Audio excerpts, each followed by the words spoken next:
Meus amados irmãos, que a graça e a paz do Senhor Jesus sejam com todos vocês. Para você que está sozinho, participando conosco desse culto, para você que está com a sua família ou com os seus amigos, é um privilégio muito grande poder cultuar com você nesta noite. E além desse privilégio, nós queremos também fazer um agradecimento por você estar conosco e poder prestigiar o nosso trabalho, poder prestigiar aquilo que estamos fazendo para Deus e em direção a vocês que estão participando conosco, oferecendo também a Deus esse culto. É uma alegria muito grande ter você conosco nesta noite.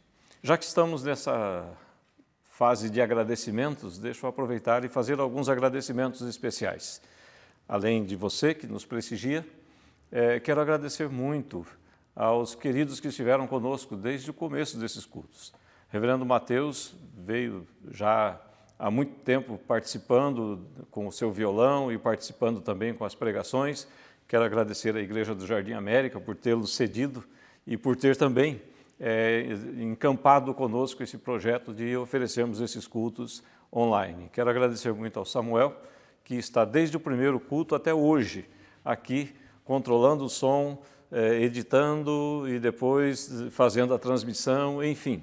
Tem participado de toda a movimentação que temos feito nesses últimos dias. Dele eu não abro mão nem um minuto.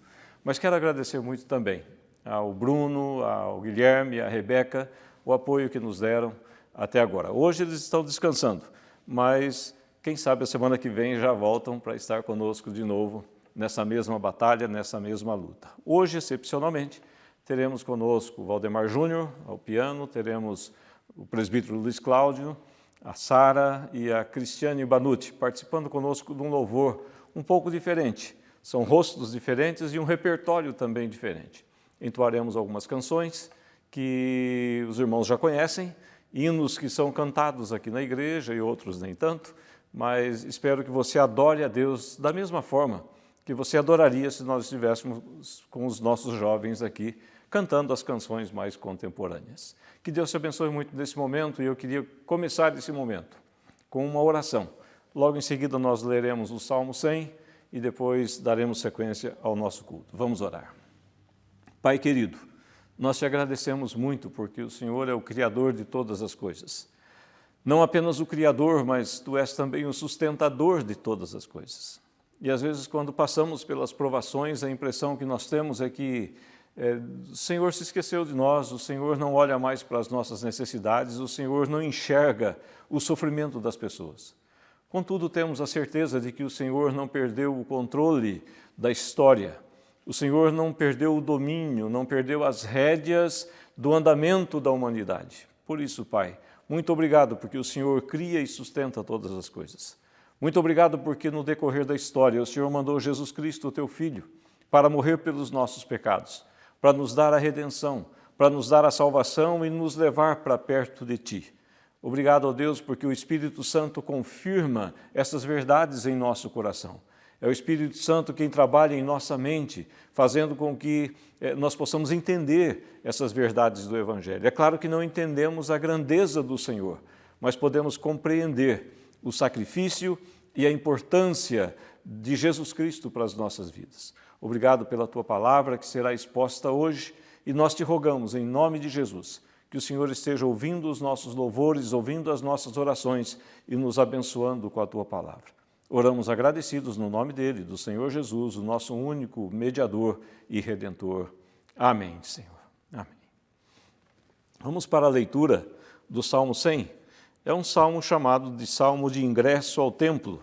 E como nós não estamos ingressando no templo, nós estamos no templo que o Senhor nos deu, que é o nosso corpo, que é a nossa vida e que é também a nossa casa. A nossa casa deve ser sempre uma igrejinha do Senhor, deve ser um templo, um lugar de adoração do nome de Deus. E o Salmo diz assim: celebrai com júbilo ao Senhor todas as terras.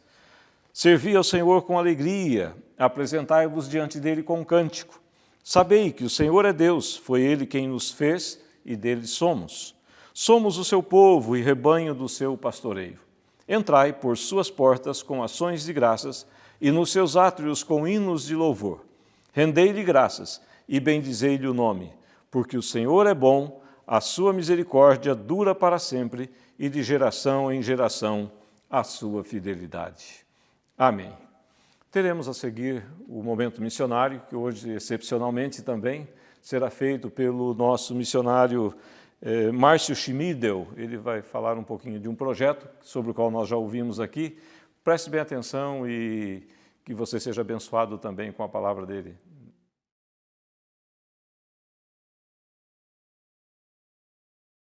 Igreja, graça e paz, conforme mencionado no vídeo anterior, quero aqui abrir e partilhar um pouquinho mais com os irmãos sobre o projeto Plantadores. É uma iniciativa da UEC Internacional e também da PMT. Ronaldo e Rossana Lidório são os coordenadores gerais e Isaura e eu assumimos a coordenação executiva a partir deste ano. O principal foco do projeto Plantadores é o treinamento e o acompanhamento de novos plantadores de igrejas, sendo eles líderes locais, obreiros nacionais, para que eles sejam os plantadores da Igreja do Senhor Jesus Cristo, onde eles estão inseridos. Queridos, são cerca de 7.000 povos espalhados ao redor do mundo que ainda não ouviram sobre o Evangelho.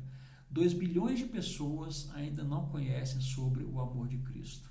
O projeto Plantadores listou pelo menos 39 países onde a igreja cresce pouco e se cresce debaixo de opressão, separou 25 destes para que nós iniciemos então o treinamento destes novos plantadores de igrejas. Se Deus derramar graça e se agradar de nós queremos ver aí nos próximos 5 anos pelo menos 5.000 novos plantadores de igrejas e também plantando igrejas em 400 novas localidades. Materiais como os livros que nós já usamos no Brasil sobre plantio de igrejas, sobre liderança, estudos contextualizados estão sendo traduzidos também para suprir essa necessidade, não só em loco, mas também à distância. Nós queremos convidar a Igreja do Senhor Jesus, você e eu, para que nós então sigamos juntos em mais esta iniciativa. Nós não podemos sozinhos, nos ajude em oração. Queremos louvar o Senhor por sua vida, pela forma como Deus tem usado a sua vida e nos usado juntos enquanto igreja que somos, para que nações possam conhecer do seu amor. Deus te abençoe. Conte aí com as nossas orações também. Um forte e um carinhoso abraço. Muito bem, nós agradecemos ao Márcio Schmidel pela palavra, pelo despertamento da igreja, com esse trabalho dos plantadores. E agora nós vamos para o louvor. Vamos louvar a Deus, como eu já disse a vocês, no início do culto, de uma maneira um pouco diferente. As canções que nós vamos entoar, elas falam de paz. A primeira música vai falar de paz no vale. Nós estamos atravessando um vale, estamos atravessando um momento difícil. E essa música fala da presença de Jesus e de que haverá paz no vale enquanto Ele estiver conosco. A segunda música fala da fidelidade de Deus, da grandeza de Deus, é um hino que vocês já conhecem e nós o entoaremos aqui. Se você lembrar bem da letra, cante com a gente, aproveite esse momento. E a última música vai falar também de que quando estamos no monte, Deus está conosco, mas quando estamos no vale, Ele também estará conosco em toda a nossa peregrinação. Louve a Deus conosco através dessas canções e que Deus te abençoe grandemente.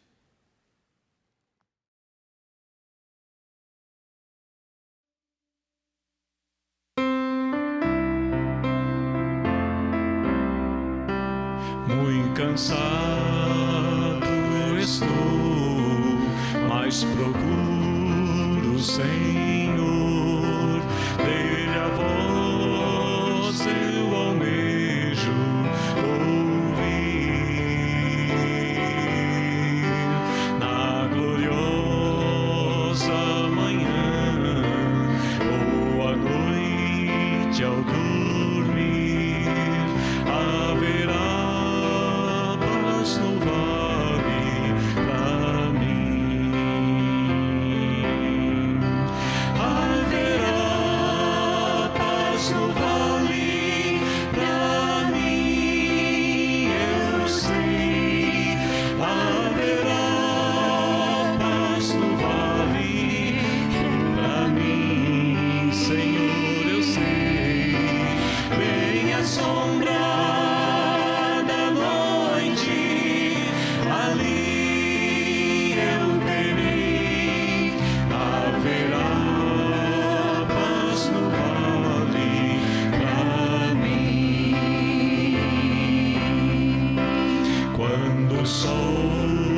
surgir no horizonte além e mostrar todo o vale em flor.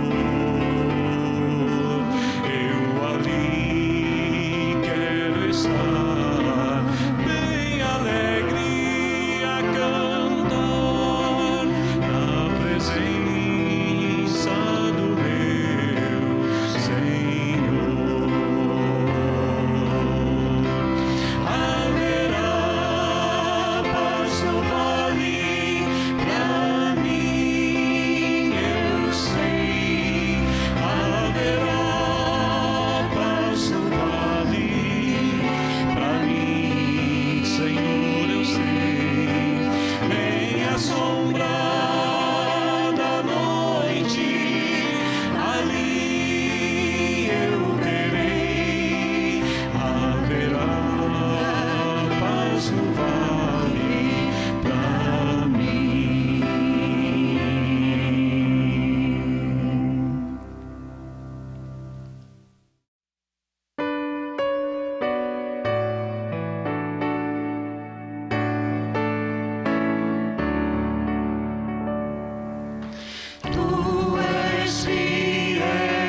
e mais perto, seguindo o Mestre, posto o gozo da salvação. Brilho celeste, brilho celeste, enche a minha alma, glória do céu. Aleluia, sigo cantando, dando louvores, pois Cristo é meu.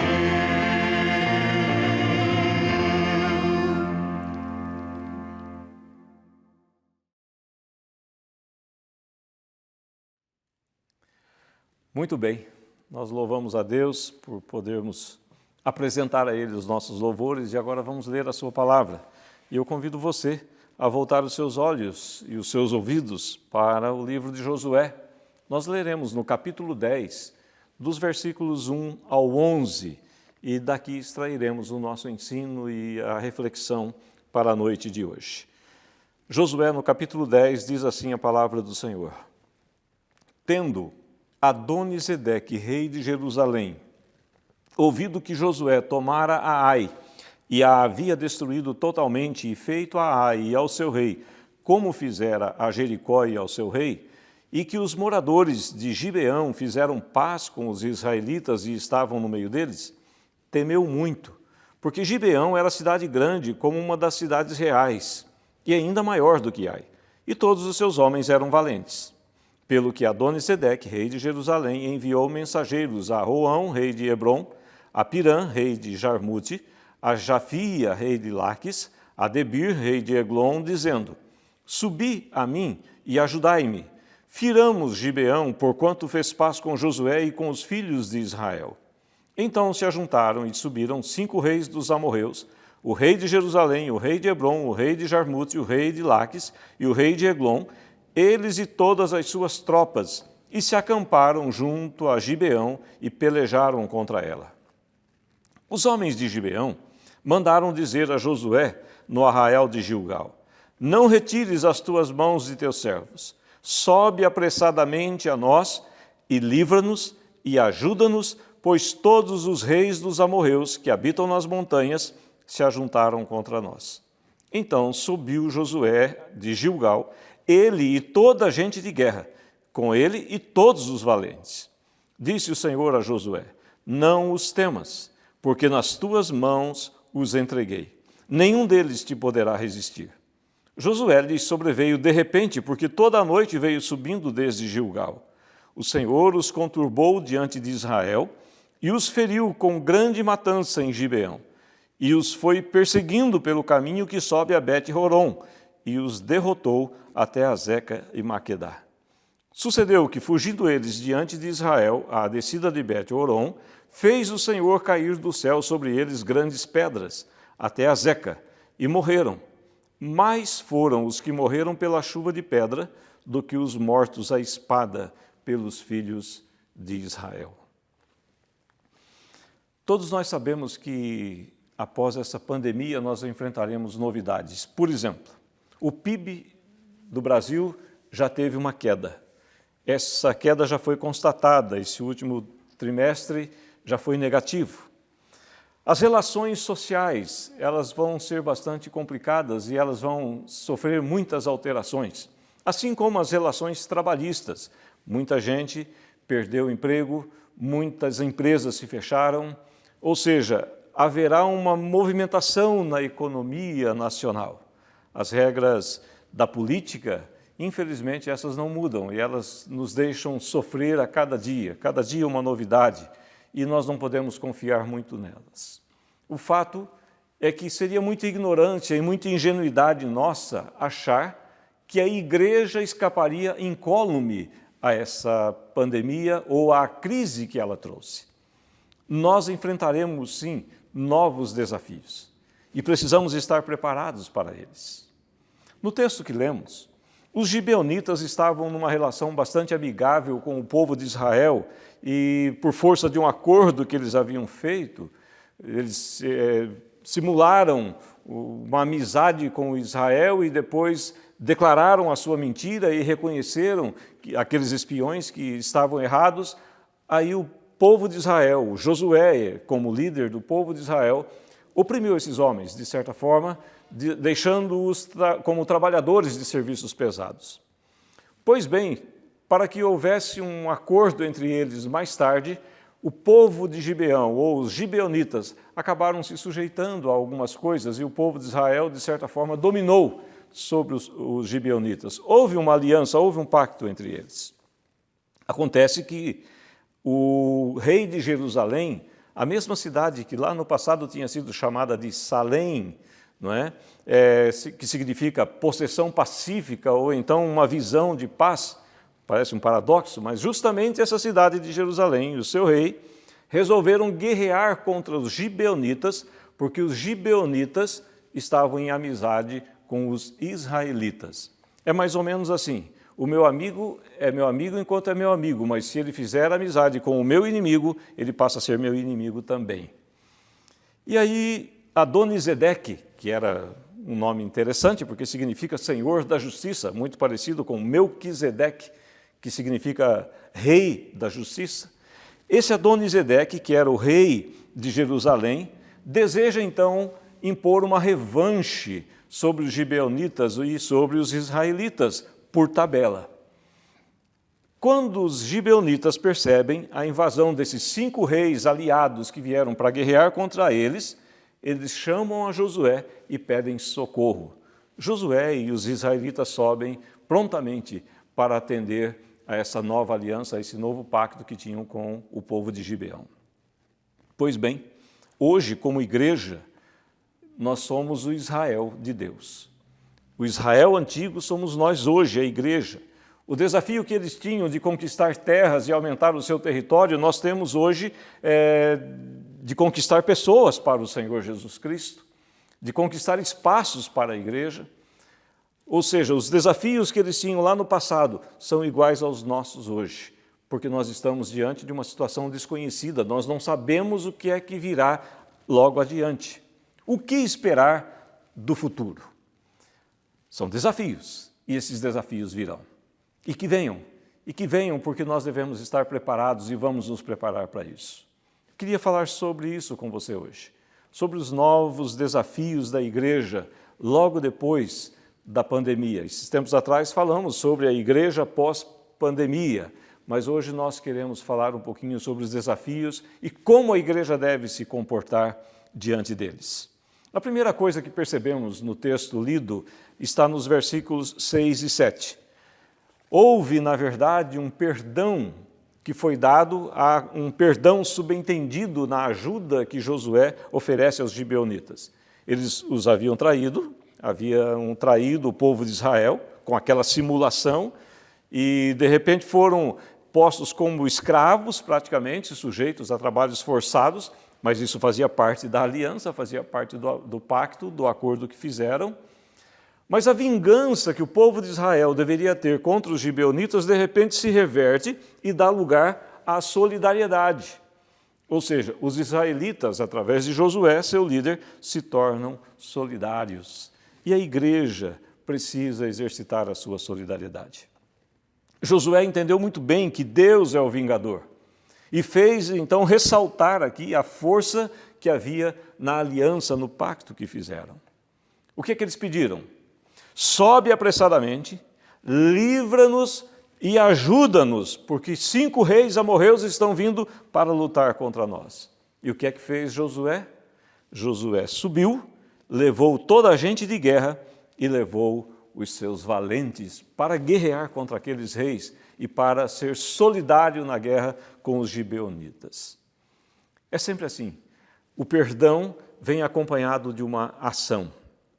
Lembram-se da mulher adúltera? Jesus Cristo disse para ela que não a condenava e em seguida disse o quê? Vai e não peques mais. Lembram-se da história do paralítico? Jesus Cristo disse para ele, filho, estão perdoados os teus pecados. Quando murmuraram acerca do perdão de pecados, Jesus perguntou, qual que é mais fácil dizer? Estão perdoados os teus pecados ou levanta-te e anda? mas para que saibam que eu tenho o poder para perdoar pecados, levanta-te e anda. Jesus Cristo deu uma incumbência para aquele homem, um item adicional ao perdão que ele havia concedido.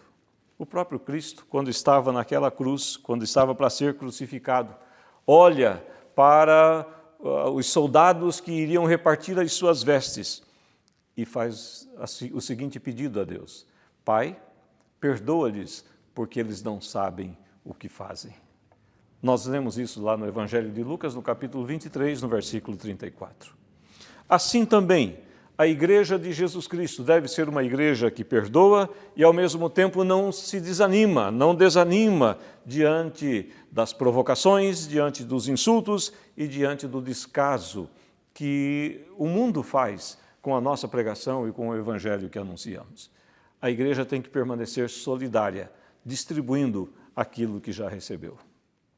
A segunda coisa importante nesse texto, além da solidariedade, está nos versículos 8 e 9, quando eles vão buscar o fortalecimento em Deus. Então a igreja tem o desafio de exercer a solidariedade e também buscar o fortalecimento em Deus. Os versículos 8 e 9 dizem assim: Não os temas, porque nas tuas mãos os entreguei, nenhum deles te poderá resistir. É claro que as promessas de Deus, elas são inconfundíveis e são irrevogáveis. Elas não voltam atrás. Deus mesmo se preocupa em cumprir cada uma dessas promessas. Nós nem precisamos lembrar-lhe, porque Ele sabe exatamente o que Ele prometeu.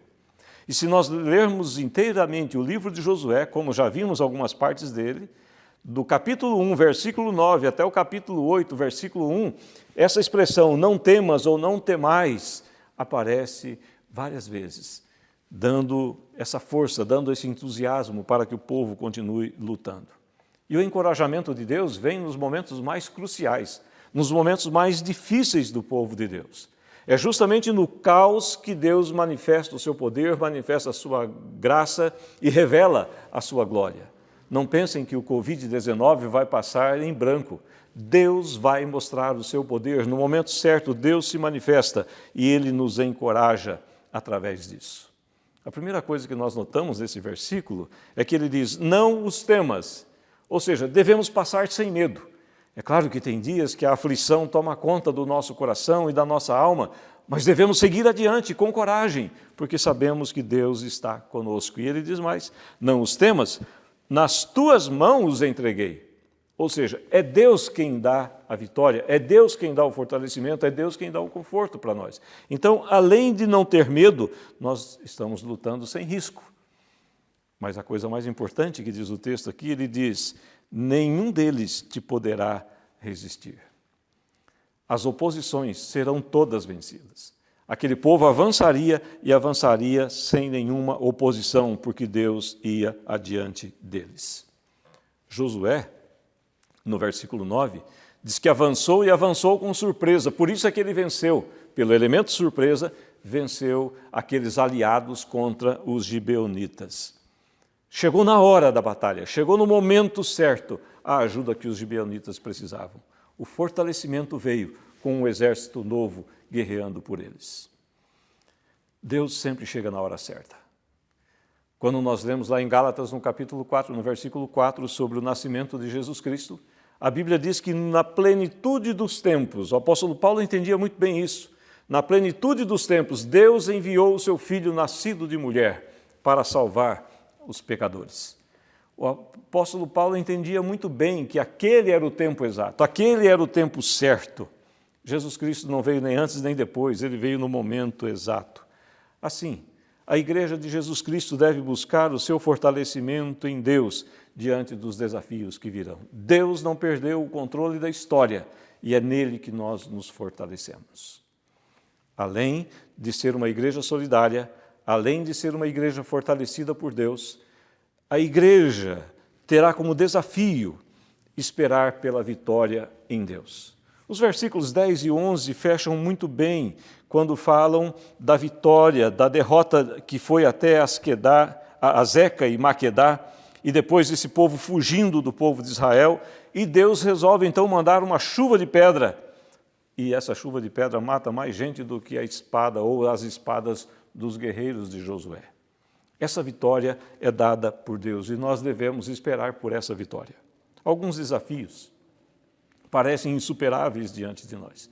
Quando nós os olhamos à primeira vista, a impressão é que eles são muito grandes. À medida em que vamos caminhando e vamos nos aproximando desses desafios, parece que eles vão se apequenando e nós vamos vencendo. E, de repente, quando transpomos esses desafios, esses obstáculos, descobrimos que eles eram, sim, vencíveis na presença de Deus. E foi justamente durante o conflito que aquele povo que tinha consciência da sua incapacidade, com problemas insolúveis diante de si, foi justamente durante o conflito que Deus aterrorizou o inimigo, diz aqui no versículo 10. O Senhor os conturbou diante de Israel. Impingiu um terror sobre os inimigos, confundiu os inimigos. E o versículo 10 diz que os derrotou. Deus derrota os nossos inimigos. E depois veio uma saraivada. A saraivada é a chuva de pedras. A chuva de pedras, ou saraivada, deve ser entendida sempre como uma intervenção de Deus. Aliás, na mitologia antiga, eles já entendiam que a saraivada era uma manifestação dos deuses. Ou seja, os deuses estavam irados com os humanos e revelavam-se assim. É claro que aqui houve uma grande mortandade, porque Deus estava revelando a sua justiça contra a idolatria. Deus não admite ser trocado por ninguém. E Ele pune a idolatria, qualquer tipo de idolatria. Quer você esteja idolatrando uma pessoa, quer você esteja idolatrando um ídolo de madeira ou de pedra, ou então um personagem qualquer que seja, Deus não admite idolatria. Ele pune, e aqui a idolatria foi punida com a morte. A morte daqueles que estavam perseguindo os filhos de Deus, ou aqueles que tinham aliança com os filhos de Deus. E Deus então deu a vitória. O Senhor Jesus Cristo, o apóstolo Paulo diz lá em Colossenses, no capítulo 2, no versículo 15, que Jesus Cristo venceu um grande inimigo nosso, que era o nosso pecado. Aquele escrito de dívida que era contra nós, Ele se sacrificou e encravou aquilo na cruz. A nossa dívida está paga. Mas depois ele fala de um segundo inimigo, que é o próprio Satanás, ou os demônios, os principados e as potestades. O apóstolo Paulo é muito claro em dizer que publicamente Jesus Cristo expôs essas potestades ao desprezo, ele diz, e triunfou deles na cruz. Naquela cruz que parecia uma vergonha, Jesus Cristo mostra a sua vitória, o seu triunfo. E é ali que nós vencemos. É ali que nós encontramos também o fim da história, o fim da nossa caminhada de pecados, o fim da nossa caminhada de escravidão. A igreja de Jesus Cristo deve esperar e deve se fundamentar e deve se basear nessa vitória que Jesus Cristo conquistou por nós na cruz.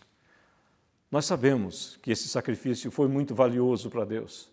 Nós sabemos que isso custou muito caro para Deus. Mas nós nunca teremos a ideia, nunca teremos a dimensão desse sacrifício, do seu poder e do seu alcance. Ali no Calvário, a nossa salvação foi executada. Como disse o reverendo Mateus no último domingo, a igreja está em guerra e nós estamos em guerra. Estamos em luta e precisamos continuar dessa forma. Estamos em guerra contra o pecado, estamos em guerra contra os nossos inimigos. Muitas vezes estamos em guerra contra os nossos medos e contra as nossas próprias culpas. Mas é no meio dessa guerra que nós teremos, logo adiante, novos desafios. E que nesses novos desafios nós possamos praticar a solidariedade, nós possamos buscar o fortalecimento em Deus e que nós possamos também esperar pacientemente pela vitória que Deus há de conceder a cada um de nós. E que Ele nos abençoe a todos. Amém.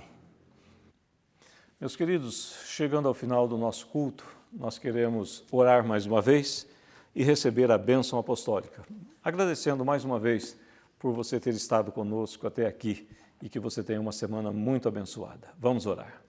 Pai amado, mais uma vez buscamos a Tua face, com gratidão em nossos corações. Revelamos ao Senhor e dizemos ao Senhor da nossa alegria pela Tua presença e por podermos estar juntos na Tua presença. E agora, ó Deus, nós queremos colocar diante do Senhor essa nova semana que se inicia. Nós não sabemos quais os desafios. Na verdade, temos como que uma nuvem diante de nós, mas cremos que o Senhor será a luz que estará nos guiando e nos dando a certeza da alegria, da salvação, do perdão que já obtivemos em Jesus Cristo. Colocamos a nossa semana em Tuas mãos e eu coloco a vida de cada irmão, de cada irmã, daqueles que estão atuando nos seus escritórios, daqueles que estão ficando em casa, trabalhando em home office, daqueles, ó Deus, que precisam sair às ruas para desenvolver as suas atividades profissionais, daqueles que estão na área da saúde, os estudantes que estão tendo aulas online. Senhor Deus, guarda a cada um, abençoe a cada um, Pai, e nos dê uma semana vitoriosa. Nós colocamos as nossas vidas em Tuas mãos e pedimos saúde, pedimos, ó Deus, alegria, pedimos paz e pedimos a certeza da Tua presença constantemente, em nome de Jesus. Amém, Senhor. Amém. Ora, o Deus de toda a graça, que em Cristo Jesus vos chamou à sua eterna glória, depois de terdes sofrido por um pouco, Ele mesmo vos há de aperfeiçoar, firmar, fortificar e fundamentar. A Ele seja o domínio pelos séculos dos séculos. Amém. E a graça de Jesus Cristo, nosso Senhor, o amor de Deus, o nosso eterno Pai, e as consolações infindáveis do Espírito Santo sejam sobre todos nós, hoje e por todo sempre. Amém.